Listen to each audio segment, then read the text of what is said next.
Oh, welcome in everybody. This is gonna be episode number 13 of the Monty and Murdy College Football Show. Thank y'all for tuning in with us. We got an exciting week for y'all. Monty, what's up, man? What's going on? Every week it just gets more and more exciting, man. It like October 12th was one of the weekends that was very highly anticipated, and it did not disappoint. Some for better, some for worse, but overall it was a great weekend. We're doing well here. Prince has decided to do the podcast with me today, so we're gonna hang out with him. But yeah, it's been good. Paul, you can't beat college football. Well, I mean, yeah, disappointing, but hey, we'll dive into it. So on this week's episode, Disappointing for us too, even though we did manage to come out with a win. hey, 5-1 is better than 4-2. So this week for y'all, we got our week 7 recap, as we're always going to do. Recap the games that we predicted last week. We may touch on a couple extra ones that we had talked about that we didn't put in last week's episode. Then we'll go through, update y'all on the new top 25, hit some of the things that stand out there, give y'all updates on our records, how we're looking as far as our prediction go. Then we'll go into our week 8 predictions, highlight the big matchups, what y'all need to be on the lookout for. And then, as always, we'll finish with our dubs and duds of the week. And then I believe Bonnie has a hot take for us this week. So I do have one of those. It's a good one too. I had mentioned it to you earlier. I guess it would have been earlier in the week, but I liked it, so I got it. I got it for this one. all right, man. Well, let's go ahead, dive right in. All right, week 7 recap. We'll start it off. We'll get my pain and misery out of the way. Right here, Red River rivalry with OU taking on Texas, number 1 team in the country. And Monty, do you have anything? Were you able to watch that game? Were you able to? I was, no, I watched that game. I guess I'll get my stuff out of the way. I'll let you kind of do your thing. But one thing I learned from that game. Okay, so when we talked about it last week, I said, anything can happen, and it looked like it could have gone that way early, but obviously that was not the case. Texas ended up winning. For those who don't know, 34-3. Yep. Texas D line is some serious stuff. It felt like Oklahoma's run game was virtually non-existent. OU's O-line, and I know their O-line has had some issues anyways, but I mean, going into that game with that Texas D-line, I mean, giving up 5 sacks, Michael Hawkins was running for his life the whole game. And you can't blame the guy, right? He's trying to do what he can do when he's got people in his face every play. 11 TFLs too for Texas outside of the 5 sacks. And with Hawkins not having any weapons, I mean, you got a lot of background noise over there. Oh, do I? It's Yeah. it's part of my dogs. They're going wild. Okay. I just want to make sure. I didn't know if there was something. No, we just have to power through that. Yeah, but another thing. I mean, one thing that I noted last week about the game when we were predicting it, I said that the unsurety of the OU offense was going to be the issue, and it was. I mean, obviously you didn't score any touchdowns. You got the field goal early. You were up 3-0 early, and it's just too bad to see that. I was just going to note that's the first time Texas has trailed this year. Was right there. Yes, that is true. They were. It was like, I think Indiana and Army might be the only two that haven't trailed yet. I don't know what their last 2 games were like. They won. I know that, but I presume that they did not trail at all. But no, I mean, that was really all I had. Quinn Ewers came back. Obviously, he started slow, knocked the rust off, and then he was fine. And I feel for Michael Hawkins being a true freshman and being thrown into that situation. I mean, it's just too bad. He's got no weapons. He's running for his life, and he's still managing to do what he can do. I mean, he's really not making a ton of mistakes, especially as a true freshman. I mean, he's playing as good as he can. It's just it's an unfortunate situation going on the offensive side for OU this year. And I was listening to another podcast about, it's Brett Venables' 3rd year, and I mean, his offense still looks like this. Like, there's got to be something hopefully coming. Should he do basically a clean sweep of his offensive side. Both coaching and player wise. I mean, they got to figure something out because OU is a team. I mean, with this defense, if they could figure out even a mediocre offense, score 21 points a game, I mean, OU could be something. So hopefully they get that figured out. Well, the thing about it is, man, I even got a little note here for it, and we can kind of go over it. It shouldn't be that hard to design an offensive scheme that works. You know what I mean? When Oklahoma's running it, it makes it look more difficult what it is. I don't know if you're watching. They did stuff they hadn't done. It was like a sprint draw counter. Like they'd sprint out, hand it off, and it'd go back that way. It's like you're just making it more difficult than what it needs to be. It's like your offense should be built, at least how I've always learned, or it should be built predicated off your run game. You should have a set run play. Something, it either goes right, goes left, whatever, it goes strong side of the play. And, something that gets the linebackers to move kind of downhill towards it. I was like, okay, so you have that established run play, and then you build a counter off of it. So it's like, hey, we got the linebackers moving this way, we're countering back that way. All right, now we'll build a screen play off of that. We'll have the linebackers come down, they'll over pursue, and then we'll throw a little screen pass out to the flat or whatever the case. And then we'll build play action off of that. It's like it's not hard that's literally just how you scheme it up. You just get the linebackers to move off the ball, but it seems like Oklahoma can't even do the most basic function of their offense. Outside of the injuries and the issues that the O-line has and stuff like that, do you think that there's a chance? Like, do you think that the coaches, being that they started with Jackson Arnold in the year, do you think they're not necessarily playing into what Michael Hawkins is good at yet? Do you think, because it kind of, when watching it from my standpoint as a casual, right, for the Red River rivalry, as a casual watching it kind of reminded me, and this might offend you because we've been critical of them, but it reminded me almost of the Michigan situation, where at the beginning they weren't really playing into Orgy's play style. Notre Dame as well, with Riley Leonard. Obviously, they have started playing into it, and it's worked out. Same thing for the most part for Michigan, but it kind of reminded me. It's like, both Jackson Arnold and Mike Hawkins can throw the ball. I'm not saying that they can't. Both of them can. But do you think, as an Oklahoma fan, do you think that maybe they're not playing into what he's good at yet? Or do you think they are? I think part of it has to come with, it's like you got to look at it. This is all new. So the same team that the same offense that beat Texas last year, none of those 11 starters were on this team. None of them were playing in this game. So you have a new offensive coordinator. You have 11 new starters on offense. I think Oklahoma is still trying to figure out what it is that they can even do well. I can see the offensive coordinator. He is trying different stuff, seeing like, hey, can we execute this well? No, we can't. Okay, can we execute inside zone? Can we execute a gap blocking scheme well? Can we, counter draw? What can we execute well? So that way we can figure out what we're good at and then build off of it. It's just, man, I don't know if they're just not seeing it in practice or, Michael Hawkins is only starting his third game. Yeah. He's going to be going into starting his third game. He's had 2.5 games of college experience. And Jackson Arnold hasn't had much more than that. Jackson Arnold's like 4 games in. So it's like, okay, do we even know what these guys are actually good at? And are we trying to play to those strengths? And I think that's kind of part of the issue we're running into. I mean, Seth Luttrell, he hasn't been with Jackson Arnold any longer than he was an analyst last year. So, I mean, he was in the room, he's in the meetings, whatever. But he hasn't been, as far as offensive coordinator designing an offense, any longer with Jackson Arnold than he has been with Michael Hawkins. And I just don't know if we're to a point where we still don't know what they do really well or what they're good at. I feel like you would have seen it in practice. You would know better than what we do. I just think maybe it's still.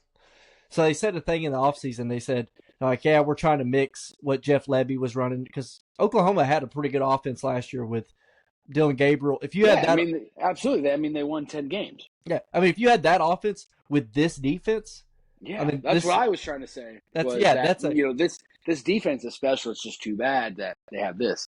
Yeah, and it's like, this defense is much improved over last year's, especially along like the trenches, the D line play. If you could just match last year's offense and this year's defense, we'd be in a great shape. Unfortunately, Jeff Levy left, and now they're trying to mix.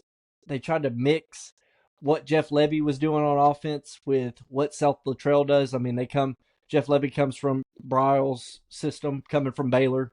That was what he runs. Coached under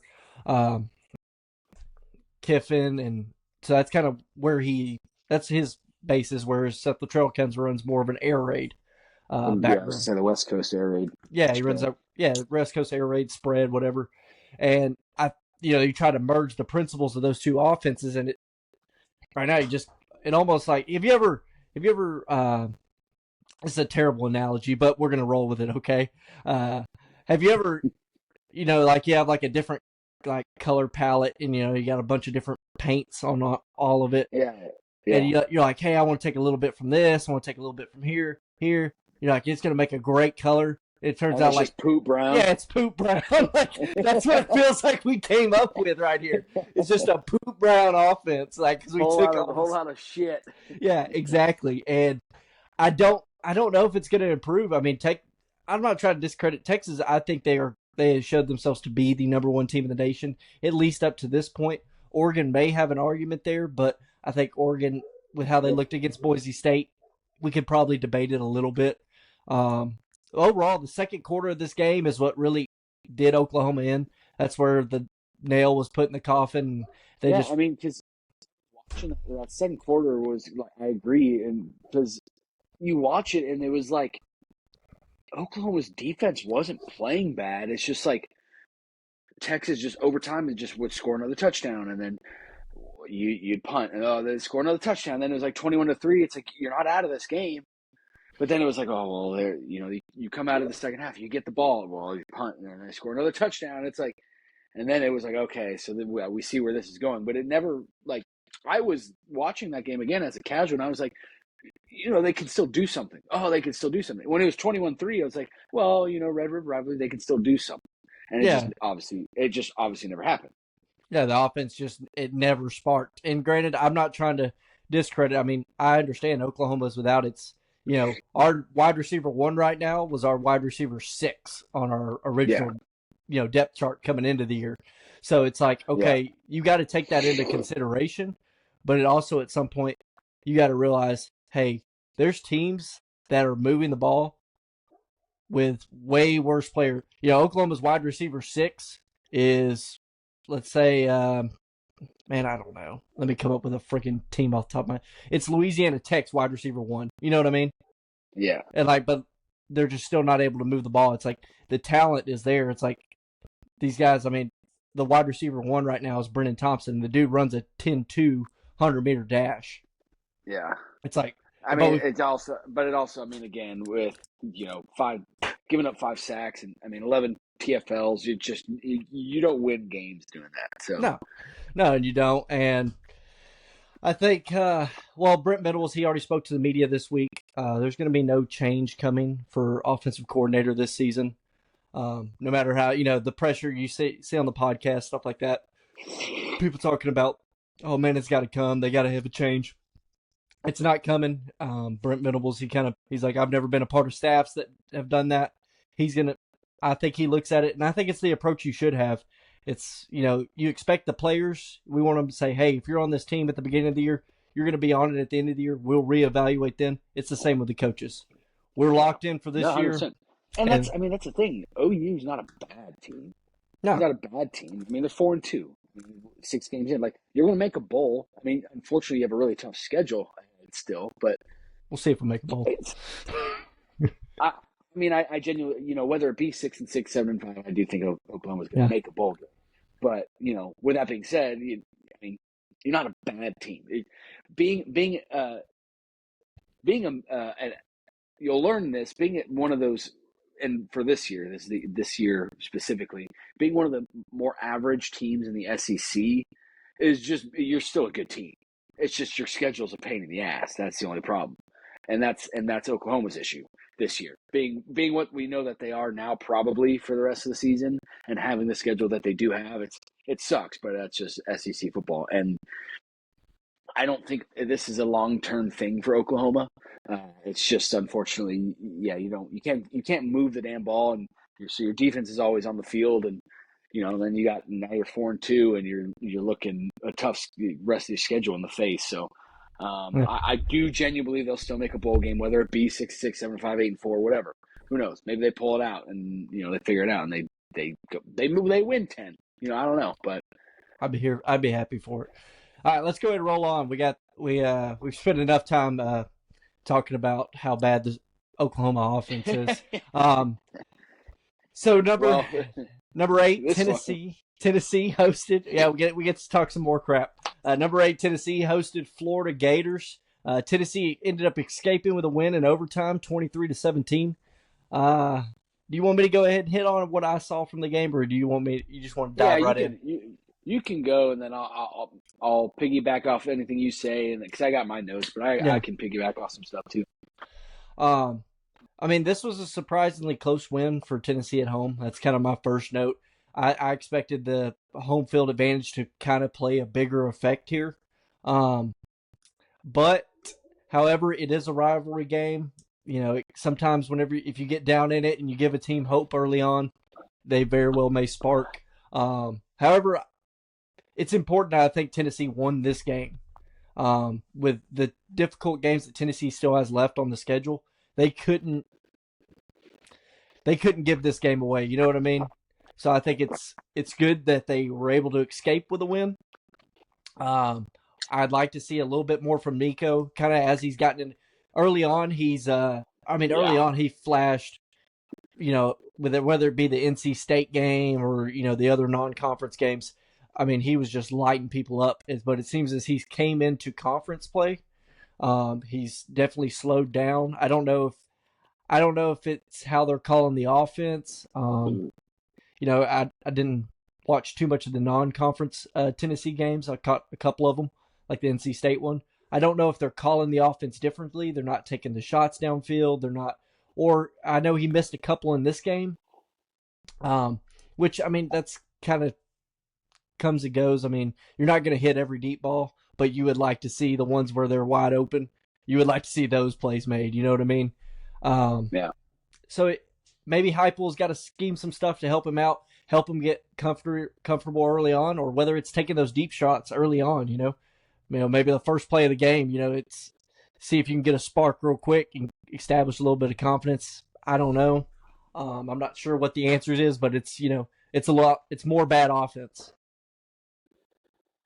Yeah. I've heard, especially after this game. I mean, obviously Vol Twitter is very active, but between podcast, Vol Twitter, and just college football Twitter in general, I'm very active on Twitter. So people need to follow Monty and Murdy on X. But seeing everything, I've heard both sides. So I'll just start service level. Obviously, it was a very crucial bounce back game for Tennessee. I told everyone not to take the spread. Obviously, that ended up being right. I was hoping that it was going to be like a Nico, let's not do what we did against Arkansas. Watching the game live, you were like, what are we doing? Play calls, Nico not executing, this and that. But when you rewatch, it wasn't scheme that was the issue, and it wasn't Nico. You see a couple of those big throws that he made where like the long one to Squirrel could have caught. You go back to 2022 against Alabama, that throw from Hendon Hooker to Ramel Keaton. Sometimes as a receiver, you just have to make a play. And Ramel, he was like a full. I'm talking about the 2022 one. Hendon Hooker threw a deep ball to Ramel Keaton, and it was like a full spread dive, and he caught it right. And I'm not saying you're expected necessarily to make those, but you at some point you got to make those plays if you're going to play what we used to be number 4 in the country football. So that throw, I mean, he made mistakes with that god awful interception. but it really wasn't scheme overall. I don't think it's just something's not clicking. The O-line's playing like garbage right now, which I don't think Nico trusts his O-line. And so with the conservative play calling, I think it's Heupel in turn doesn't trust his quarterback like he did against those lesser teams, those subpar competition. But I mean, it was ugly to watch. But when you go back and rewatch, you see the missed opportunities that Tennessee had against Florida. I mean, same, but you say the same thing on the Florida side. They were in the red zone 6 times in the whole game, I believe, and 17 points being in the red zone 6 times. I mean, that's 42 points. Assuming you get 7 each time. That's 42 points if you score a touchdown each time, and they scored 17. Kudos to our defense, to Tennessee's defense, right? Not letting them. And we had a couple, massive 4th down stops and a turnover. And we obviously got it done in overtime. I mean, Dylan Sampson, I have a note, saves the day again. Thank God for our running game. But no, I mean, it was a sloppy game on both sides, Florida and Tennessee. You said something about the crowd. The crowd, when you watch and you see the videos and you look back, I believe the crowd was a factor, especially toward the end. There was that kid that was kept dancing on the jumbotron. I think he honestly, genuinely kept people in that game. Well, that kid, I saw that kid on a podcast after that. Yeah, he blew up because he was an electric factor. He was literally keeping everybody in that game, all the fans and stuff. Do you think Tennessee lucked out with Graham Mertz going down with an injury in this one? Florida fans say that if Graham Mertz was still in, they would have won. Yet, earlier in the season, they were begging for DJ Lagway to come in. They wanted Graham Mertz's head on a pike. So, I mean, it is what it is. It sucks, obviously. Wish that on your worst enemy. I mean, our best middle linebacker went out with a torn ACL, Keenan Pili. So, I could say, well, if he was in, he would have spied Graham Mertz all night and it would have been fine. So, I don't really entertain the what ifs, especially from Florida fans. And we're no saints to it either. But at the end of the day, we won.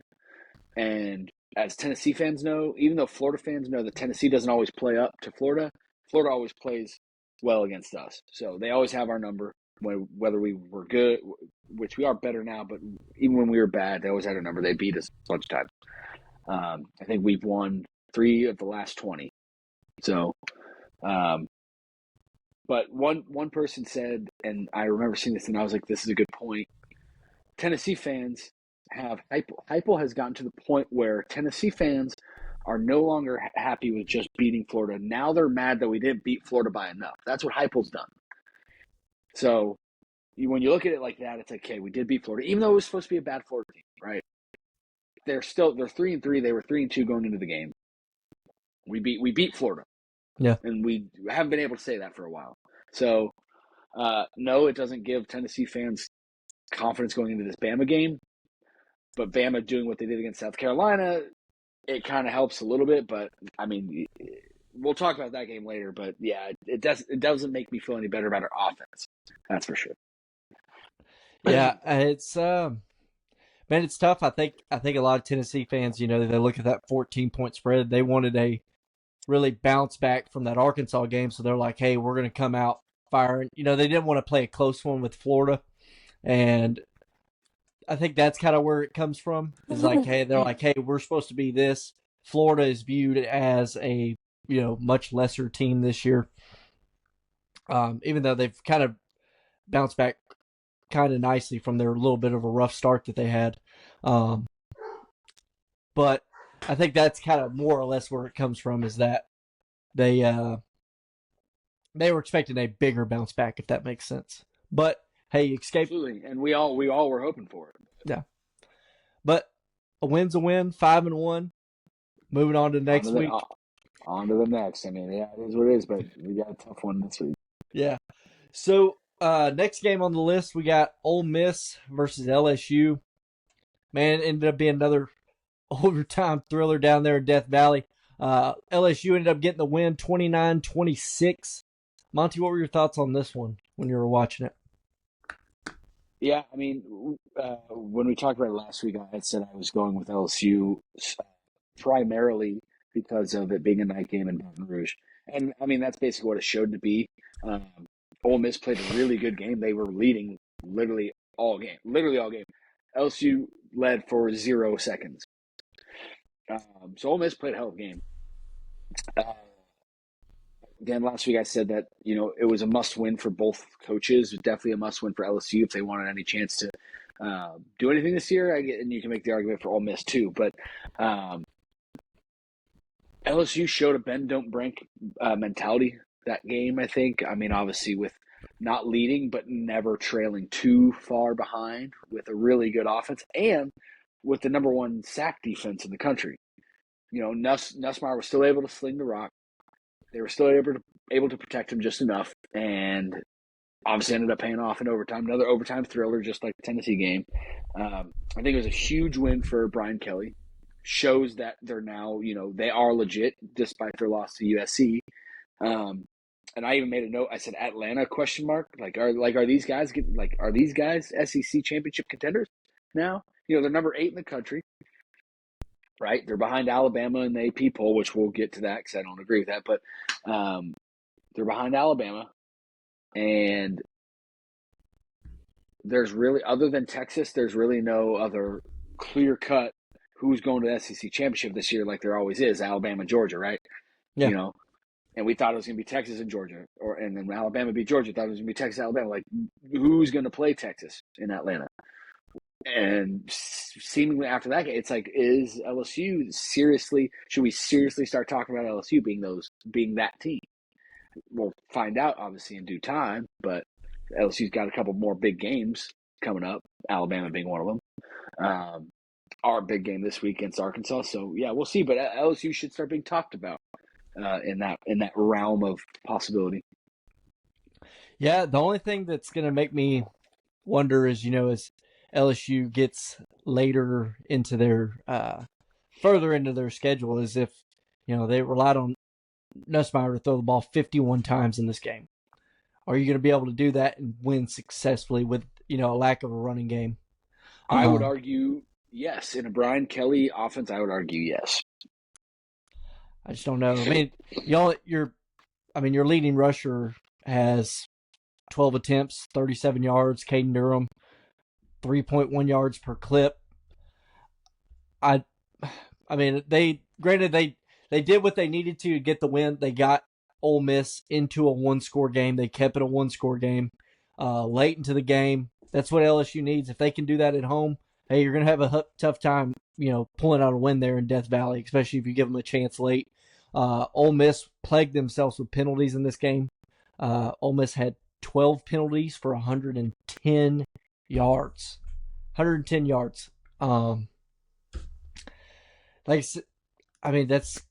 Granted, credit to a lot of them were, there was a lot of false starts in there. A lot of stuff that, the crowd, the crowd contributed to. But there's also, some other mistakes that, Ole Miss just kind of plagued themselves with. And we'll see. Overall, this game is obviously, this game is obviously still, if they played this, say this game was rematched to a neutral site, do you think LSU still has the advantage? Yes. Maybe not the advantage, but I think they get the win. I guess we'll see. That's the thing, right? We're what ifing now. At the end of the day, it's like this LSU team is trending up. Yeah. I believe, you may not. I believe that their offense is sustainable. It showed last year. The offense last year with Jaden Daniels was sustainable. They did the same thing. The problem was that they didn't have a defense worth a crap. Now they do have an average to good defense that can hold in a high octane. It's Lane Kiffin's offense, for Christ's sake. Held them 26 points. Last year, Ole Miss won, 55-49? Yeah. Against LSU. So LSU's got the same offense. So yes, it is sustainable. People talk about last year's LSU team. They were way better. The problem was their defense. Now they have at least a pulse on defense. And so I have no question that LSU's offense can do what it has been doing under Brian Kelly. and I'm not saying, listen, I'm not saying that they're going to Atlanta. I'm just saying we should start talking about them because there really is no clear cut, as we've seen, that's going to play Texas in Atlanta. Well, I just think my point about it is that when you start getting a game, if you have a game against Texas, I think you're going to need to be able to have a balanced offense. I mean, last year's LSU team, they were great. They won a lot of high scoring games, but I mean, it wasn't like they made the playoff or, they weren't. Which, granted, they still might be in the consideration. They'll be right. Last year's LSU team would probably be right around that bubble, either on the plus or minus side of it, depending on what happened. But my thing about it is, whenever you start getting into those more balanced teams that are complete, like Texas is on both sides of the ball, they can run the ball, they can throw the ball, they can play defense. Those are the kind of games that make it tougher to win if you're only able to throw the ball. Well, yeah, but I'm not saying that they're going to win the SEC. I'm just saying they can get to Atlanta. Yeah. I'm not saying that no. If we were to pick a Texas LSU SEC championship, I'm picking Texas. Assuming both teams are playing how they're playing right now, I would pick Texas, of course. But I'm just saying LSU should start being in that conversation of hey, are they going to go to Atlanta, or can they go to Atlanta? And my answer is yes, they can. Yeah, they can. Based on what they're showing right now and the trending upwards that they're doing, I think that you can make the argument based on how A&M's playing that there's a real possibility that they can make it. Mm-hmm. Not saying that they will, they probably won't, but they could. Yeah, no, the opportunity is still available to a lot of teams. The SEC is still pretty wide open, and they've had a lot of close results especially with Georgia and Alabama not looking like the world beaters that they have been. Yeah.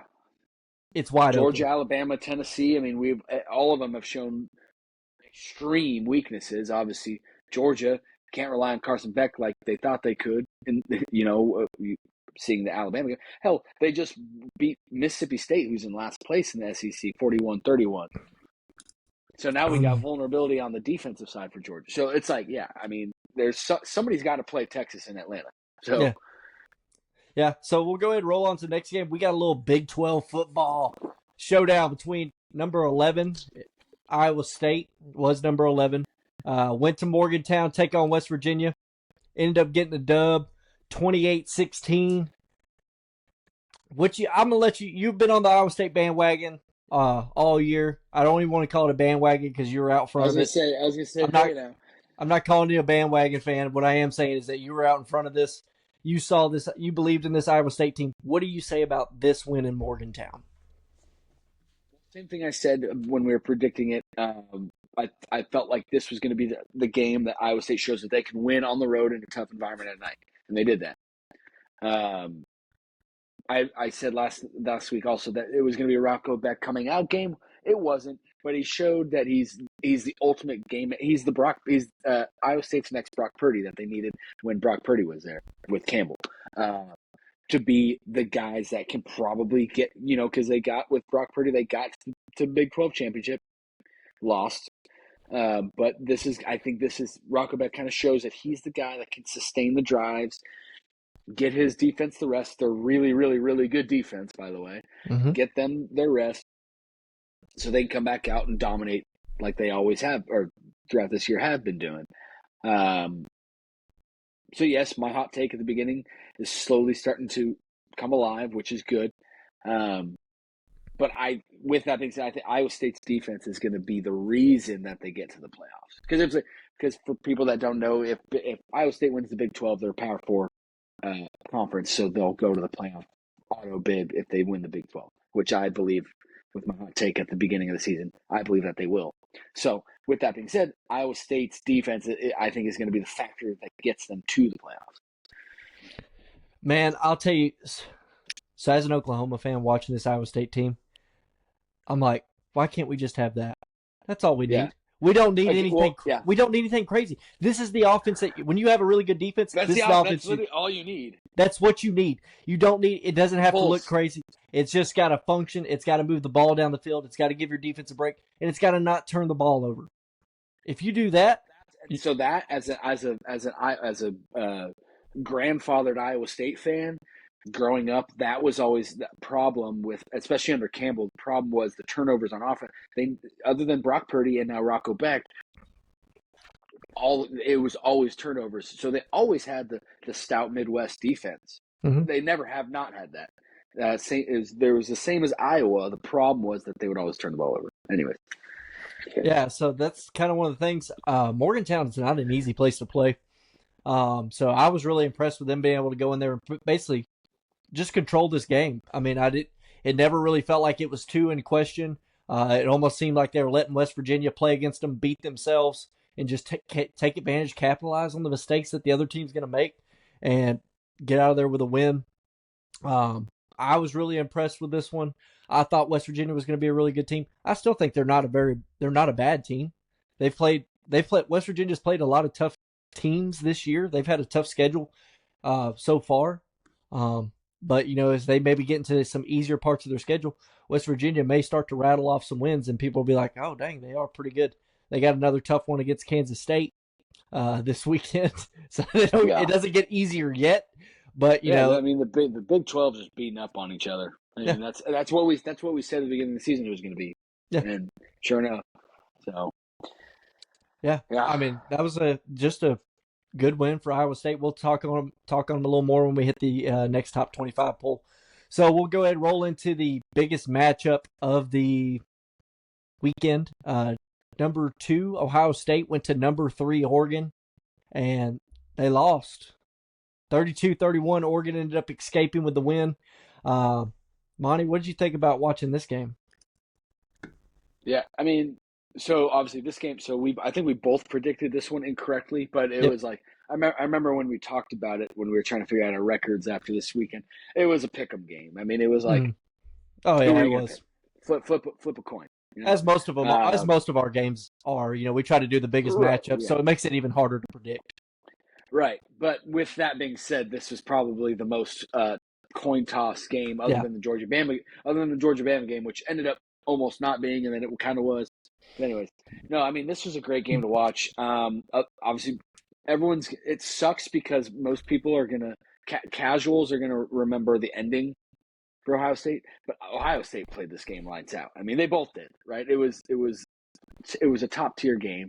It happened exactly how everyone hoped it was going and how everyone thought it was going to happen. Eugene was freaking rocking, which I said it was going to. I was right. Which, I mean, that doesn't take a freaking rocket science to know that. But anyways, sold out game. It was a pick'em game. Dylan Gabriel kind of revived his Heisman candidacy again with this game. I mean, I thought he played great.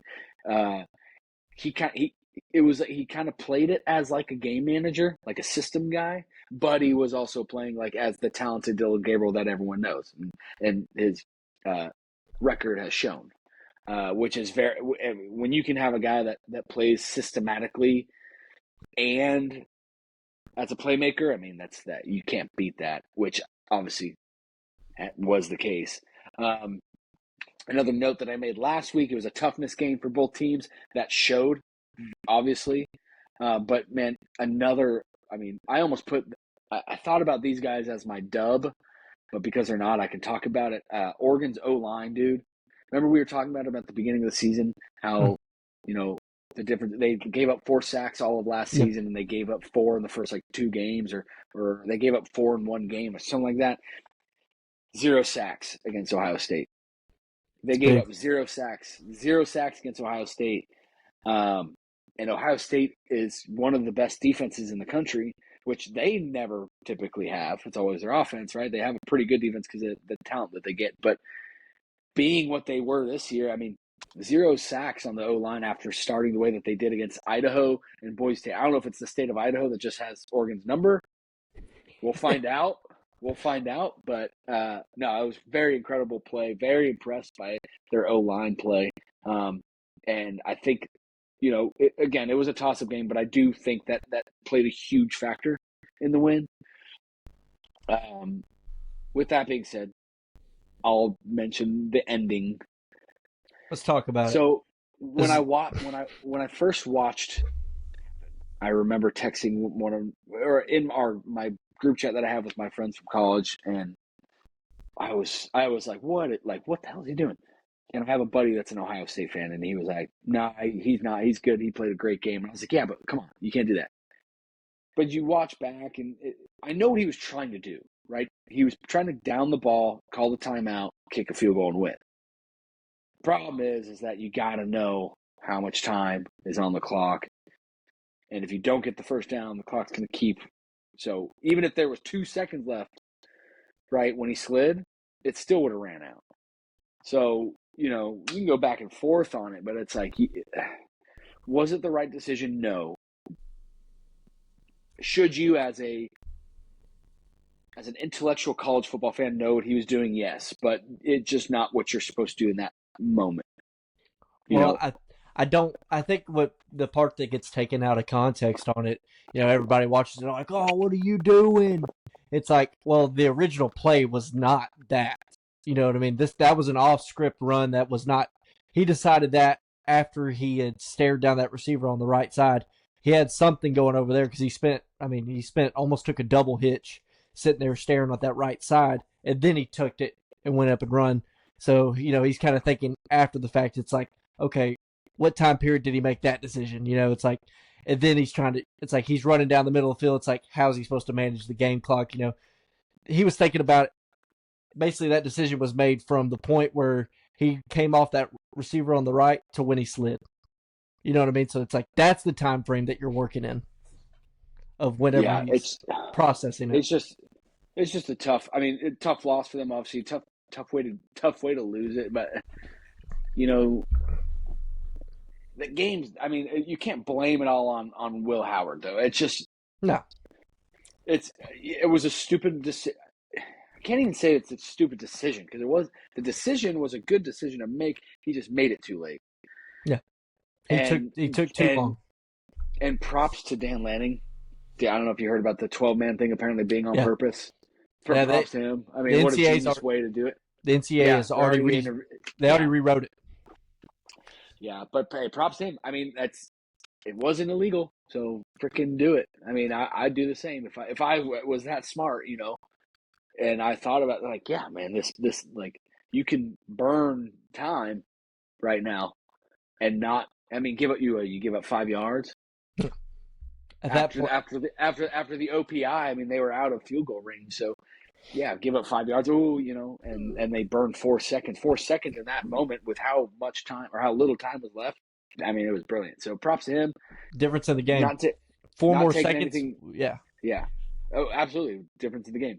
Mm-hmm. But not taking anything away from Ohio State, which obviously AP voters agreed because they didn't drop. They dropped 2 spots. Yeah. So number 4. Yeah, so that was a pick'em game. It was a tough game to pick, and Oregon obviously shows that they are not the old Oregon where they do really well and then they play a tough team and they lose, right? And Ohio State the same. Yeah, I think. So. I think these two teams, they're playing against each other. Obviously somebody has to win this game. Somebody has to come out. Somebody has to come out a winner. Somebody has to come out a loser. But when you watch these two teams match up, you're like. Somehow they both still managed to win this week, if that makes sense as far as national perspective. Because I think not win loss, but yeah, I know exactly what you're saying. Yeah, it's like because I'm like Ohio State, they proved to me that they are really good, and Oregon proved they are really good. And I don't think these are the last 2 times these teams are going to meet. So yeah, I think they look like the 2 best teams in the Big Ten. There might be. I think was Indiana. They're still undefeated, so we'll see what happens there. They got Nebraska this week. We'll talk about until they prove it themselves otherwise as Indiana. It's going to be Ohio State, Oregon. But yeah, we'll see. All right, let's go ahead and dive in. We got the new AP Top 25 poll. Monty, as you're going through looking at it, man, what stands out to you? Yeah, couple things. So Oregon at 2, right? Texas at 1. Heard a lot of people being like, "Oh, Oregon has the report like they should be number 1, Texas should be number 2." It's like no. Oregon's in the right spot. Okay, they were number 3, now they're number 2 because they beat the number 2 team. Texas has done nothing, and they've already been moved. they weren't number one, then they got number one, then they got moved out of number one after Bama beat Georgia, and then Bama lost. Like, they've been moved out. Texas has not done anything to prove that they're not number one. And with the convincing win over Oklahoma, despite what anyone wants to say about Oklahoma, it's still the Red River rivalry. Oklahoma's not a bad team. We talked about it. Texas has done nothing wrong to not deserve number one. I think Oregon's in the right spot at number two. Penn State at 3 is something. It's something. I understand why. I mean, in the AP sense, not the college football playoff poll sense, but in the AP sense, look, they haven't lost, and they've been there. And so when you get these teams losing, they're going to move back, and they're going to move up. That's just how it works. So Penn State at 3. It is what it is. They're at 3. They're undefeated. I can make, I make the argument for Texas. They've done nothing wrong. I got to make the same argument for Penn State. I mean, they almost lost to USC this week. Nail biter there. They did. Okay, they did, but USC is – if you watched all their games and didn't know their record, you'd be like, that's a good win. That's a great win for Penn State.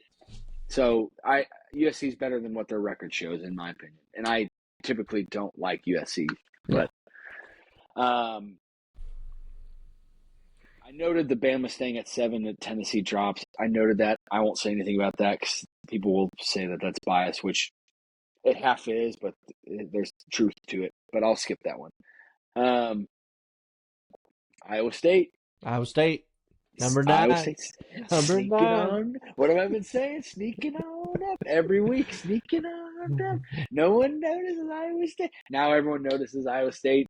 Number 9. But they keep doing it. It's just the Weasley little hands sneaking on into the top 10 there. So yeah, Iowa State at number 9. At 24, or ranked in general. No, they should be with OU outside the top 25. We've said some good things about them, and I was impressed by the win over USC because, again, I think USC is a better team than the record shows. But no, Michigan's just not right now. It's just not who they are, unfortunately for them. And then last note, Army and Navy ranked, 23 and 25? Yep. 23 and 25. Army and Navy, both undefeated and both in the top 25. Yep, 6-0 and 5-0. Army 6-0, Navy 5-0. Hey, gotta love it. It's the first time they've both been ranked at the same time since 1960.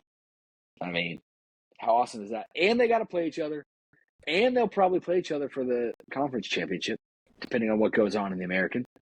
And they might play each other in the playoffs. Probably not, but still, I mean, it's awesome. It's awesome to see that. I mean, it just amplifies. I mean, that Army-Navy game is going to be huge this year. I was gonna say, everyone always watches that game anyways, or most people do anyways, because it literally has its own week. Imagine if these guys, like at the time, are like 12-0, or I guess they could technically both be 12-0. Yeah, it'd be a playoff elimination game. They both have to play Notre Dame, so we'll see how that fares for either one of them or both. But 11-1, 10-2. You're still talking about possibly a playoff elimination game right there. Yeah. I mean, if they're 11-1 with both of them losing to Notre Dame, they're both gonna be ranked when they play each other. I mean, that's gonna be awesome, and potentially a playoff spot. Yeah. So I mean, it's awesome to see them. Obviously, I don't think anyone can disagree with this. I think Army and Navy. You can make an argument for Vanderbilt, but other than Vanderbilt, Army and Navy, America's teams right now. Everyone's rooting for them. And I hope that they go into that game.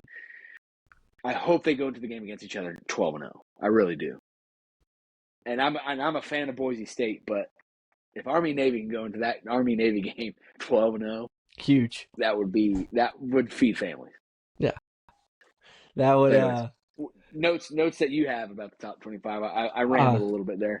No, you hit most of mine. Only thing I wanted to note, only thing outside of that, SMU kind of creeping back up and back in 21. I kind of died on a hill for them early this season. They got a little mojo going right now. They got a little mojo going. A little mojo going down there in Dallas. So we'll see what they're able to do. But they're creeping back in. So let's go ahead and roll on, man. We're already running a little bit long here, so we'll go ahead and hit our Week 8 predictions. Go ahead. Give them your overall record currently. Oh, so for the year, on all the predictions we've done, I'm 34-18. Um, I might have done my math wrong yeah, I think we're one game short of each other somehow. because I put 32-15, and I have I think you should be 33-19 okay because I don't think you. 33. I don't believe I I added you. haven't passed. I haven't passed you. No, you should be one I game know behind that. me. Okay, yeah, because I went 4-1. You went what, 3-2? Yeah. Okay, yeah, I'll just put 33-19. I'll have to look. I don't know how I got that number. Oh, you know what? I didn't add last week's Yeah, into that's what the it was. one of the number. Okay, yeah. All right. Yeah. So for our first prediction of the week, we got the South Carolina Gamecocks coming to Norman, Oklahoma to take on the Oklahoma Sooners. Uh, right now, Oklahoma is actually favored by a point and a half in this one. Um, South Carolina coming off a very close loss to Alabama in Tuscaloosa, losing 25-27, really giving Alabama basically all Alabama could ask for. Um, and Oklahoma coming off of the beatdown from a Red River rivalry. Um, Man, this is a tough matchup to predict. Both offenses seem to kind of coming in not sputtering. Oklahoma's is sputtering. It's actually run out of gas. It's broke down on the side of the road. We'll see if they can get it You're running. you're uh you're you're gliding through the air right now. Your motor's completely off. Yeah, it's a real bad situation. South Carolina, they've actually put up a decent amount of points on everybody they played. They put 33 on LSU, put 25 on Bama. But the defense is really the strong suit of South Carolina, um, as it is with Oklahoma as well. I don't think South Carolina's defense is maybe as good as Oklahoma's, but I think South Carolina is the more well-rounded team. I think they have a more functional offense, and I think they have a defense that can complement them pretty well, especially with what South Carolina does really well on the defensive line, whereas Oklahoma struggles in that offensive line. Um, I don't think Oklahoma's going to have the receivers. They're talking about possibly Deion Burks coming back. That would be huge for this team. Even at 60%, he is by far the number one receiver. He could probably be running on one leg and probably still be the number one receiver. Um, so, like I said, that would be huge. But I'm not gonna sit here and count on it. It's he's listed as possible or whatever it is on the injury report. So we'll see what happens there. This game, I'm personally, I'm wearing the hat, Boomer Sooner, still with them every day, but I'm picking South Carolina here. Uh, I just don't think Oklahoma's gonna be able to score enough points to keep them in this game. Um, they're projecting the projected score on this game is 20. Oklahoma winning 21-20. 21 points against that South Carolina defense with how this offense has looked seems like a stretch for me. So that's why I got to go with South Carolina in this one. Yeah. So for me, with this, just watching, being able to have the privilege to watch both of these teams multiple times this year in their games, in their respective games, I just think that there's more upside to South Carolina's offense than Oklahoma's offense. With that being said, OU's defense can make a difference in this game, and actually most likely if. And this is what I told you prior to us going live was that there were a couple caveats here. So I'm picking South Carolina too, just to get that across. But I told you that there was a couple of caveats that I had with Oklahoma because I put OU defense can make a difference in this game, and if they are able to, they need. I mean, in my opinion, you need like at least one defensive score. With that, it's very possible. Lenore Sellers can make mistakes and does and has made mistakes. And with a defense like OU, I mean, whether it be a fumble six or a pick six, or even if it's an indirect defensive touchdown, and what I mean by that is, you pin them deep in their own territory, and you get a pick or a fumble, or you make them punt from inside their own 10, inside their own 20, and you get the ball on your own territory from 50 going in, right? So short field. OU can win this game. I do believe that. I just don't see them being able. If South Carolina's offense scores more than 24 points, I think that OU's offense they can't score that many points this year against an SEC team like South Carolina, let alone the majority of the SEC, or about half the SEC. Yeah, and that's why I'm ultimately picking South Carolina. It's just I just don't see OU's offense doing it against South Carolina's defense compared to South Carolina's defense, or excuse me, offense doing it against OU's. I just think South Carolina's got, like you said, just that got a little bit. They have more of a pulse on offense than OU does. Yeah, and I think part of this game, man, and part of it that adds some intrigue to me is that for Brent Venables, this is a huge game. All right, it is. Agreed. Huge game because I think it was the year before. Yeah, it was the year before Brent Venables was hired. Shane Beamer was hired from Oklahoma's coaching staff as their special teams coordinator to be the head coach of South Carolina. So if you're coming in, you're comparing, Shane Beamer, who, was a special teams coordinator on Oklahoma. I'm not trying to downplay the special teams coordinator role. What I'm saying is he was an offensive defensive coordinator. You don't see a lot of special teams coordinators going to head coaching jobs. Right. You don't. But if that's, but if he loses the game to somebody who's been comparatively at a program like South Carolina, if he loses this game, man, that's a tough one for Brent Venables to take on the chin. You can understand losing to number 1 Texas this year. You can understand losing to Tennessee this year. Even though that's another tough one with Heupel, but that's for a different reason. But a really good Tennessee team, even though we've had Tennessee's had their issues, definitely had their issues this year. I always try on this podcast, man. I try to avoid the we and our, and it's just such a habit. I try to say Tennessee, and it's we or our. I promise people I'm trying. It's okay. It's okay. I don't think biased. Nobody's gonna hold it against you. Well, they probably will. Either way. But this is a huge game for Brent Venables. If you lose this, you're looking at Oklahoma season really coming off the rails because it gets no easier from here. We got Ole Miss the following week. Then I believe we I see it. Bama comes to Norman at some point, right? Mm-hmm. We got South Carolina, Ole Miss. We get I'm even saying we. It's fine. They get Maine at home. Then they got to go to Missouri, and then they get a bye week, and then they finish up the year with Alabama at home, and then LSU in Baton Rouge. Yeah, that's what I was talking about earlier. I mean that schedule, it's tough. I would say a 5-2 Oklahoma, you might have a chance. A 4-3 Oklahoma, strap in tight because it's about to be a bad ride. I was born in 1996. I didn't really start watching football until really the first games I can remember is Josh Heupel in 2000 in Oklahoma. That's really the first season that I can remember. And Jason White after spoiled as a wee babe. Spoiled as a wee babe. And look, for all the years I've been watching Oklahoma football, we've never been a bad team. Whether it was under Bob Stoops, under Lincoln Riley. Y'all had a 5-7 year a couple years ago, did y'all not?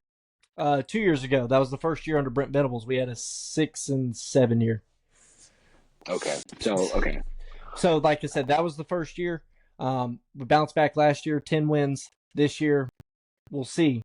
But what I'm saying is Oklahoma fans are not accustomed to 6-win seasons. And if Brent Venables I think Brent Venables is a great coach. I think he runs a great program.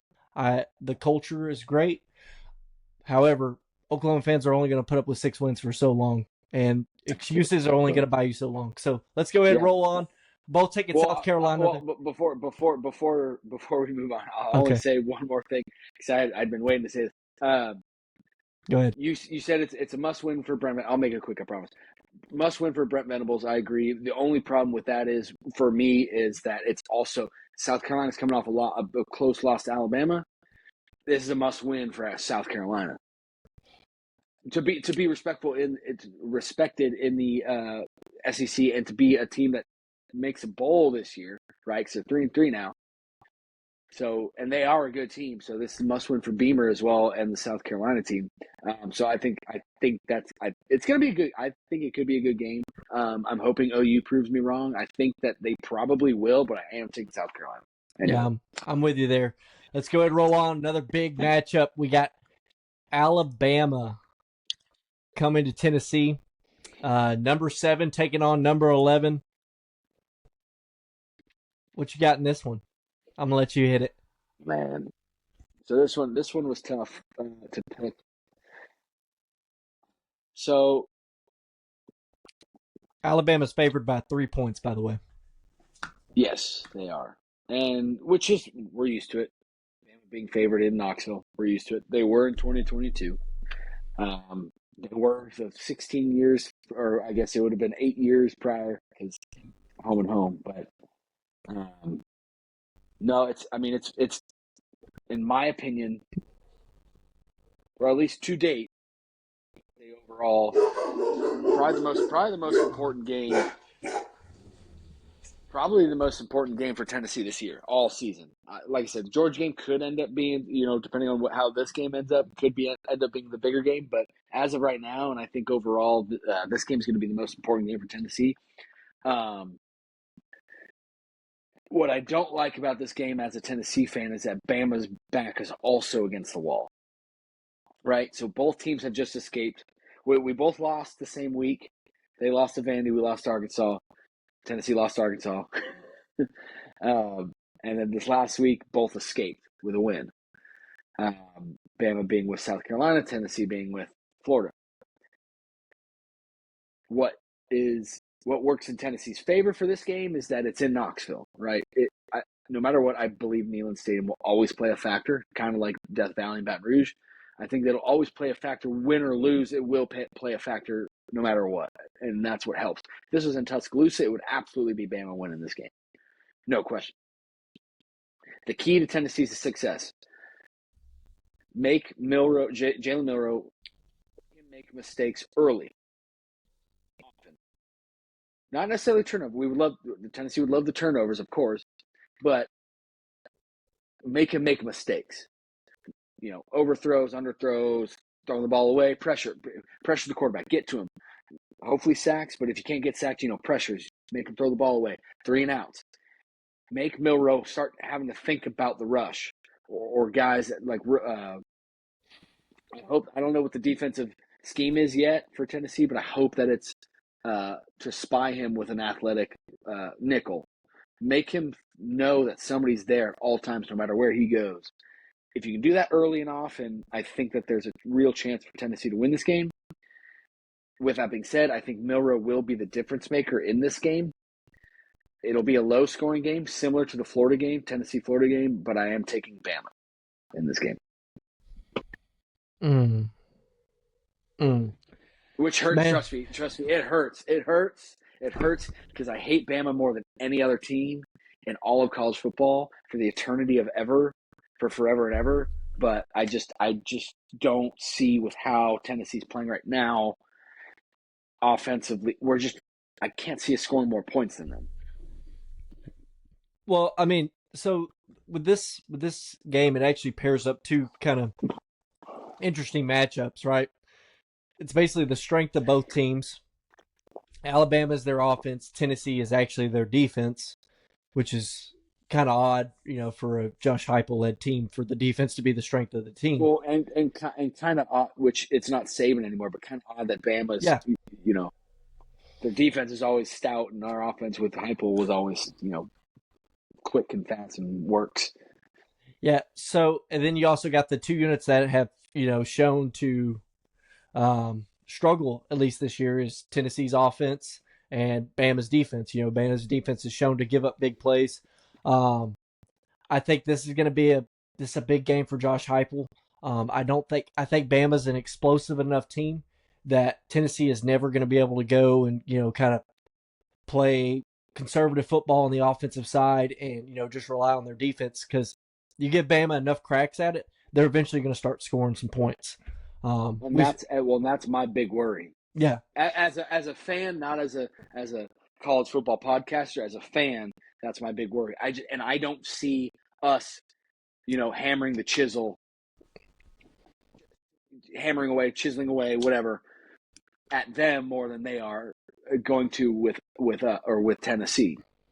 yeah, I think. Well, I'm saying as a fan, so as us, know, I just see Bama, and Nico has to. If Nico does not figure out this game, there's no chance. Yeah, I mean, I think Alabama, if they were smart, their coaches were watching it, they're probably gonna load up on stopping Tennessee's run game, and they're gonna make Nico beat them. Yeah, I mean, that's and their strength on the defensive side. So their weakness is the defensive backfield. Bama's is their strength is their D line. Our weakness on offense, our weakest weakness on offense, is our O line. Yep. And you see what happens against Arkansas, against Florida. You see what happens when Nico doesn't trust his O line. He makes mistakes. So yeah, I'm gonna have to join you. Unfortunately, I'm picking Bama as well in this one. I think Jalen Milroe, he'll probably just end up making one too many plays. I mean, he's really tough to contain, especially for 4 quarters. And if Tennessee, that's what I noted. That's what I noted. I said Milroe's a difference maker. Yeah. I think what he can do with his legs kind of helps him offset, some of the stuff that, playing in Neyland Stadium can cause for him, just because, he can, even if a play breaks down, it's never dead with Jalen Milroe, because he very well may be the best athlete on the field. I would argue that he is, despite whoever wins the Heisman this year, I argue that Jalen Milroe is the best athlete on the field at all times whenever he plays. Yep. So, and if you got that with Alabama's offense, we'll see what with Tennessee's offense they can turn it around. There is opportunity. I'm not saying this is a 100% close. Tennessee can win this game. A lot 100%. A lot of it is going to ride on Nico's shoulders. Trust me, and I'm fortunate enough to have this weekend off of work, so I will definitely be watching this game, and I definitely will be expecting Tennessee to win, and I pray to God that they do. I hope that I'm wrong on this prediction, but as of right now, I don't see a. I see it as like it's more of like a 70% chance Bama wins, 30% chance Tennessee does. Yep. In my eyes. So we got. We keep saying this, every week, but another huge matchup this week. Seems like every week there's a big one. But we got Georgia Bulldogs going to Austin, Texas, take on the Texas Longhorns. Yeah, sorry. I did them out of order. All good. That one last. Texas is favored by 5 points in this one. I'm just going to go right out of the jump. I like Texas in this game. I think they looked like a very complete football team. Granted, I don't know how much their defense has been tested. I don't know how much their secondary has been tested. Just with the teams they played, I mean, the 2 best teams on their resume right now are Michigan and Oklahoma. Not really the best, downfield or offensive attacks in general. However, their offenses played very well in against both those defenses, which I believe are very solid defenses. And I think that Texas defense is at least more than solid. I think they're probably a really good unit. Just more question marks just because they haven't been tested. Yeah, this one, Georgia beaten Alabama a couple weeks ago. I would say that going into this week, I would have told you that this game right here, this is the national championship. We'll see at a later date, these 2 teams. But with Georgia having the loss, there's a wrench into things, obviously. With that being said, Georgia's defensive backfield has been pretty average this year. We can agree. I mean, obviously they're 5-1, right? It's a loss to Bama. They looked average against Bama. Bama took advantage of that, obviously. Okay, we're fine. Sorry. The company computers, they yeah. do the restart snooze stuff. Yeah. Anyways, no, so they've been average this year, and they're, as everyone knows, Georgia's defense, right? Nothing's average on that thing ever. Under Kirby Smart, that's not a thing, right? 5-star guys across the board, defensive backfield, 5-star guys across the board at the linebacker level, 5. And I know they're not all 5 stars actually, but that's what they are in college because they're all elite at all times in college or at Georgia. But they've looked average this year in the defensive backfield. The D line has done enough. They just beat Mississippi State by 10 points, 41-31. They let Mississippi State, who right now is the worst team in the SEC, they let Mississippi State score 31 points on them in Athens. If I'm not mistaken, it was in Athens, right? Okay. I'll verify for you. Just give me a sec. Okay, thanks. But so, either way, Athens. Okay. Either way, I was going to say, if it was in Starkville or not, I mean, you're still letting the worst team. That's like Vanderbilt a couple years ago scoring on the Dogs, Now you got Texas at DKR in Austin, which we've now seen they have a really good run game. Mm-hmm. And receivers that can throw the ball, catch the ball. And Quinn Ewers is back, and it seems like he's got the rust all dusted off. Not to mention, this is probably going to be the most electric DKR has been in a long time, probably. A long time. Right? With that being said, I just don't think Kirby Smart is going to let it happen again. He's taking I'm going with the Dogs, man. Dogs. This is why I could be wrong, and I very well may be. I think that like you said, you made a good point. DKR is going to be jumping more so than it probably ever has, or in the recent history with how Texas has done or lack thereof. But and I don't know him personally, but if I know how Kirby Smart functions as a head coach and him being a Saban, part of the Saban tree, Kirby Smart just lost to Alabama. His Georgia team just lost to Alabama. Lost bad. Even though they lost close, they lost bad. In his eyes, right? Like the first half was bad. Yeah, and so in his eyes, they lost bad. Same thing as when we talked about the Kentucky game, right? They won the Kentucky game, but in his eyes, going to that bye week, it was probably a loss. Yeah. Okay. So, and they turn around and they do that against Alabama, and because of that, they lose because they couldn't claw back enough, right? And I just don't see Kirby Smart not getting these guys motivated enough to not win another big time game on the road like this. They already lost in Tuscaloosa. I just do not see it happening to the Georgia Bulldogs under Kirby Smart. This is supposed to be the big daddy that Texas is going to come in and not beat. This was supposed to be the welcome to the SEC team, right? Mm-hmm. They already beat Alabama last year, Texas did. Now they're playing Georgia. I just do not see it happening. I think that Georgia is going to come in and they're going to run the ball down their throats. I'm not saying it's going to be a blowout. I just think Carson Beck's going to be prepared. Whether he makes the mistakes or not, he's going to be prepared. And with that behemoth O-line that Georgia has, I just think that run game and Carson Beck's going to do enough. And it's still the Dogs. Now, I will say on the Texas side, UGA's got to get to Ewers. That's the big thing. And I would argue that Texas has the best D-line and O-line collectively as a whole line unit in the country. So, but if you can get to Ewers early or just at any point in the game where you can start, chipping away at Texas, I think they'll be fine. It's going to be a tough one. I'll probably be wrong, but I just don't see it happen. I don't see it happen. I don't see Kirby Smart losing 2 big-time road games. Bama and Texas, I just don't see it. Yeah, I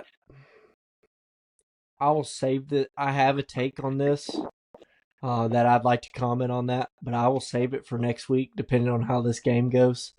So I'll I'll I'll save that take. But yeah, so we'll see what happens there. I think it's big if Isaiah Bond, he was hurt, got hurt early in the Red River game.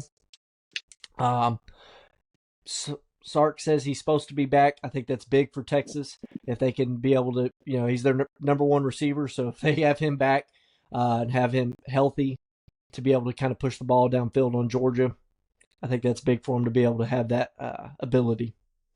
So let's roll on to the next game we got. Looks like we got LSU versus Arkansas. You'd kind of touched on it a little bit earlier. Arkansas hosting the Tigers in Fayetteville.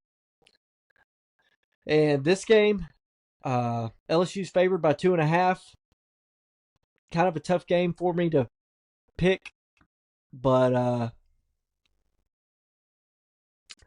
I ended up having to go with LSU in this one. I don't know if Taylor Green is going to be all the way healthy. I believe he's had a lower body injury. Something in his knee, right?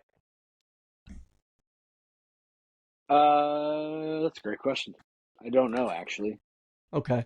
Either way, had I been watching that game, the Arkansas Tennessee game when he got hurt, I home on TV, I would have known. I didn't hear what it was when I was at the game, so I don't know. I think I remember. Yeah, it was a lower knee injury because remember whatever his name is, Norman Lott, 55 for Tennessee. He hit him low and basically folded that knee back. Yeah. It was a knee injury. That did happen. So yeah, with that, him not being as mobile, like I said, if he was 100%, I might consider taking this game the other way. I just don't think. I think they need him to be the dual threat that he is for Arkansas to kind of be at their max potential here. So I think LSU coming off a big win for Ole Miss, I think they'll be able to travel to Fayetteville and get this win. Yeah, I mean, I think Arkansas is better than their 4-2 record. I mean, I was at our game and I was telling the Arkansas fan next to me, hey, this is a 5-0 team, right? They were 3-2 at the time. I was like, this could easily be a 5-0 team. Ended up beating Tennessee, of course. My only thing is with this one, LSU right now, at least right now, is offense is better than Tennessee's offense, and with that, and Nussmeier's going to keep slinging the rock, and I think Arkansas. This is a big rivalry too, so Arkansas is going to keep it close, I think, or closer. But I think LSU's offense is going to be too much. That's the difference between LSU and Tennessee, right? Tennessee's offense was not there. LSU's offense is going to be there, and I think that's going to be the difference in this game. I'm taking LSU. Dangerous place to play. It is a rivalry. It's probably going to be sold out. It's at 6 p.m., so it's a night game for them. But I just think that LSU's offense right now is going to be too much for Arkansas's defense, and their offense, Arkansas's offense, with Taylor Green probably out. LSU's, we talked about earlier, their defense is good enough to hold them off, and I see LSU taking this one. Yeah, so I'm going 27-17. 20 LSU. Okay. Yeah. So we only differed on one game. We both we differed on Texas versus Georgia. So we'll see. That's going to be the deciding factor in our records this week. So let's go ahead and roll on, man. We got our dubs and duds of the week. As always, we start out negative and then we kind of try to end on a positive note. So who do you end on a positive? So who do you have as your dud of the week this week, Monty? So my dud of the week is as people know or people don't know, Kentucky just lost to Vanderbilt. Which, hey, Vanderbilt's a good team, as we're seeing. They might be a good team. Nonetheless, they just beat Kentucky. Kentucky has Mark Stoops as their head coach. Mark Stoops is my dud of the week because he is the fourth highest paid coach in college football right now. Fourth highest paid football coach. We're talking Ryan Day money. We're talking DeBoer money. We're talking money. Kirby Smart money. Yes, and we're talking about the Kentucky head coach. And his team's 3-3 grocery store football field. Kentucky fan, I'd be pissed. Yeah. You're paying this dude all this money to do what? Go 500? Yeah, And I I don't know think and I honestly don't know what Kentucky went last year. I think they went 8-4, or 7-5, or whatever. But usually a I mean, safe bet it's somewhere in between 7 and 10 wins, right? But right I mean, there. it's like 6-10. I would Yeah, wager. 6 and 10. But Yeah, it's like, but what? So you're paying this guy this much money, and he's doing this to you, and they're like, oh, Mark Stoops is this second coming. And it's like, at some point, man. At some point, you got to. We yeah, did. Bad luck. Tennessee's had some bad luck when it comes to head coaches, and we moved on, and we found our guy. At least right now. I mean, he's in year 4, 21, 22, 23, 20, yeah, year 4. But it seems like he's our guy, and these guys are paying this guy that much. Tennessee's head coach is getting paid less than him. yeah. Well, the thing about it to me is that I think Mark Stoops he had a real good thing going. I don't think he's kind of like in an Oklahoma State Mike Gundy deal. It's like, hey, if your pay's low, your expectations. But Mike Gundy's had more success though. That's the Yeah, difference. but if your pay's low, your expectations low. Kentucky's like, hey, we're happy with being we win 6 games, we're good with that. We'd like to win 8 games. Hey, that's a great year, cool. We're mainly a basketball school, but whenever you start paying out that kind of money to your head coach, guess what? It's time to start winning some more football games. And Kentucky and Mark Stoops, they screwed up when they had that 10-win season because now they're expecting a football team. Yeah, and you got to they're be just able not. no, you got to be able to deliver on those results. I guess we'll go ahead and go on to my dud of the week. I had to go with Cam Rising out Yeah. indefinitely this year. I didn't know whether to put him as is it a dud or is it a dub? I mean, he's possibly coming back for an 8th season of college football. He's eligible. He's eligible. It was kind of like we were talking about. I mean, it's either that or we're going to go sell used cars. So I would probably bet on coming back for 8th year. I was going to say, if you got that 8th year, hey, man, milk that NIL. Make that money. Invest it. Yep. Yeah, definitely. I would definitely ride it out. The question is, do you think it's going to be with Utah? At some point, Utah has to roll with Isaac Wilson, right? That's the thing, and that's their young guy. That's their future, right? Yeah. You don't want him leaving. No, you don't want him leaving for just one more year of Cam Rising. Either way, I think a portal quarterback like Cam Rising is definitely going to have a lot of suitors out there. Hello, Florida State Seminoles. Now, but hey. I was thinking more like the Boise State route, but hey, I could see that. I could see that too. But I don't know too much about Boise State's quarterback if he's young or about to leave or whatever. But well, they definitely got some. They got some young quarterbacks there still on that roster. But yeah, I had to go with Cam Rising. Tough for him, man. I know, especially to go out on that kind of game. If that is the last time we saw him play, I mean, he went just. I mean, you could tell he just wasn't 100%. I think he sprained his ankle in like the second play of the game. And, he was still dealing with that hand injury. You could tell he was trying to fight through it. Ended up throwing 3 picks that game. If that is the last time we see Cam Rising, I kind of hate that because I have loved watching him play college football. I've always been a big fan of him at Utah. And to go out on that note, that's not how I wanted to see him go out. Even though it almost aligns with exactly how you think Cam Rising's career would end. Yeah. Just kind of how it's been plagued with injuries. However, we'll see. Still news to come on that. We'll see if we get to end up seeing Cam Rising suit up for Utah again or possibly another team. We'll see what happens there. Monty, who do you have as your dud of the week, man? Let's turn this thing on a positive note. Yeah, I mean, always got to end on a positive, of course. And, man, what a positive to end on. Army and Navy, both ranked for the first time together since 1960. I mentioned it earlier when we were talking about the top 25 briefing. Yeah. Absolutely my dub of the week. I mean, it does not get better. I literally have the note on here, Army and all caps, Army and Navy. I mean, it's like, so freaking pumped that the service academies are both ranked. Because we've seen in recent memory, we've seen Navy be ranked a couple times. We saw Army, I think, one time in the past, a couple years ranked, but it was always Navy was good and Army was bad. Navy was all right, Army was all right. Army's good, Navy's bad. So for both of them to be undefeated at this point and both ranked number 23, 25, and they'll probably continue to get higher and higher ranked because I don't see any games other than the Notre Dame game for both of them. I don't really see any other games that they lose based on how their games have been going this year. So it's awesome to see. I mean, it's really cool. Obviously, America's teams here. Same thing as Boise State, but Boise State's always typically pretty good, especially as a Group of 5 team. So it's really cool to see teams like this, and then them being the service academy schools. Yeah. It's great to see, and I'm happy that they're both ranked. That's my dub of the week. Yeah, that's well, I mean, we kind of already touched on it earlier, man. That's awesome. I think it's man, it makes me look forward. I hope they keep it going. I hope, because that Army Navy game is going to be a freaking, I mean, just, that'll be probably the game of the year. I don't think there's any, if they are both undefeated in that game, or even one loss, or both ranked. Oh, yeah. That's got to be the game of the year. And the final score is going to be 6-3. Yeah, something just insane.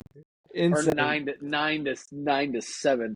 I think, it'll be some off score, it's like it'd be like 5 to freaking freaking like 5-4. Yeah, 5-4. It's like how y'all two safeties on one side and then one safety and a field goal. Yeah, that it'll be a last second field goal that won it. It was a 2-4 game. I was gonna say 4-2 the whole game, and then whoever wins with a field goal 5-4. Yeah. So yeah, man. Pump for those programs. That's awesome. It's good for America. My dub of the week, I had to go with the Oregon Ducks. We kind of already talked about their huge win. Game day coming to town. They're welcome to the Big Ten. Their kind of first real Big Ten, matchup. How do they match up? Getting the win, Ohio State. I thought about going with Lincoln Riley here for a minute. I know I'd made it my dud last week, but he had 5 of his former quarterbacks start NFL games this week. Which I think, I mean, as far as if you're trying to do quarterback recruiting, kind of tough to beat. I mean, he had Caleb started for the Bears. Spencer started for the Saints. Granted, I'm not trying to say that, Lincoln Riley gets credit for Spencer Rattler. All right, he went to South Carolina, did his thing. But this is still a guy that Lincoln Riley recruited. And started and coached. The guy that replaced him is also starting in the NFL. Yeah, is also starting. Baker obviously playing a great game for Tampa, putting up 51. Playing a great season. Great season. MVP caliber talks early on. Let's see. That's my boy Sam Darnold now. Let's take it easy. Hey, Bake's number 1 in touchdowns, number 1 in passer rating. Tough to beat. We'll see. We're getting sidetracked here. We're going long. So yeah, we'll see what we say there. But yeah, I thought about giving a shout out there to Lincoln Riley just because I kind of crapped on him last week, but the dude knows how to develop quarterbacks. He knows how to spot quarterback talent, and clearly, if college doesn't work out, the dude's going to get an opportunity in the NFL. If only for that ability. That's all you would do. I mean, that's proofs in the pudding. I mean, right? Lincoln Riley has been time and time again proven that he is a quarterback guru. Mm-hmm. Whether he wins the national championships, whether he wins the conference championships, which he has in the Big 12, but as a quarterback, you want to go somewhere where you can win, but at the same time, if your dream is to ultimately get to the NFL level, you start to think, hey, this guy obviously picks the talent and develops the talent to where not only are you getting to the NFL, but you're playing in the NFL. Yep. So, and I just noted I forgot to mention Jalen Hurts. He's also one of Lincoln Riley's, so didn't want to leave Jalen out of that. So Monty, we'll close it out, man. You got your weekly. We got a hot take from you. So what do you got for us, man? Anymore. I'll still always try to make it weekly, but I got to think of something that I genuinely believe in. Which this one I do. So I'm proud to share this one. I got Boise State's O-line winning the Joe Moore Award. That's the best offensive line of the year. At the end of the season, they vote on this, and man, the reason why it's a hot take, people listening might be like, well, duh. I mean, Ash and Ginty, right? The reason why it's a hot take is because they're currently not in the running, right? in the top 5.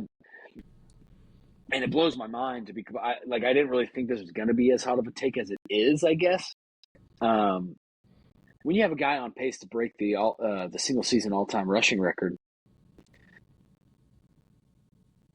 you should have the O-line should at least be in the talks.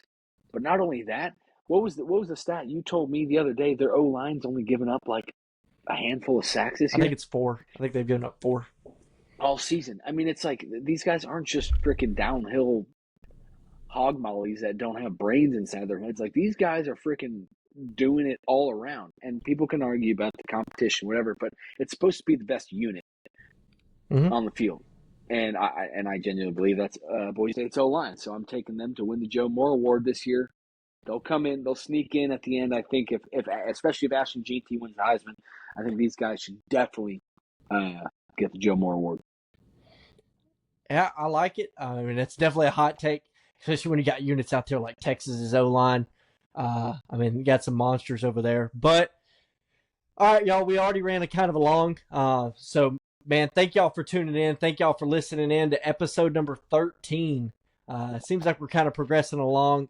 As always, if there's anything y'all want added to the show, anything y'all want to hit on, reach out to us. We'll try to put it in. As always, tell your friends about the show. Best way to grow the show is word of mouth.